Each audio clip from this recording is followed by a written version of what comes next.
பெயருக்கான காரணம் அதிகமான மருத மரங்களைக் கொண்டதோர் ஊராக காணப்பட்டமையால் மருதை என அழைக்கப்பட்டு பிற்பட்ட காலங்களில் மதுரையாக உருவாகியது.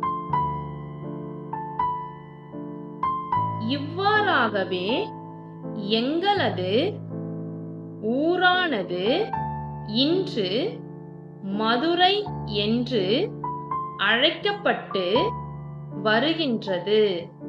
அந்த வகையில் கல்வெட்டுகளிலும் எங்களது ஊரின் பெயரானது மதுரை என்றே திகழ்கின்றது.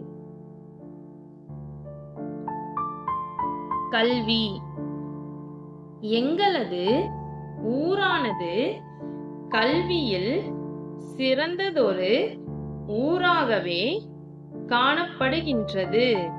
அதாவது பல நூற்றாண்டுகளை கடந்து தமிழ் கலாச்சாரம், இலக்கியம், இசை, நடனம் என பல கலைகளை கற்பிக்கும் ஓர் இடமாகவே எங்களது ஊரானது காணப்படுகின்றது. மேலும் முச்சங்கலானவை நமது ஊரை மையமாகக் கொண்டே இயங்கி வந்ததோடு பல சங்க இலக்கியங்களும் நமது ஊரிலே அரங்கேற்றப்பட்டமையானது மதுரை மண்ணின்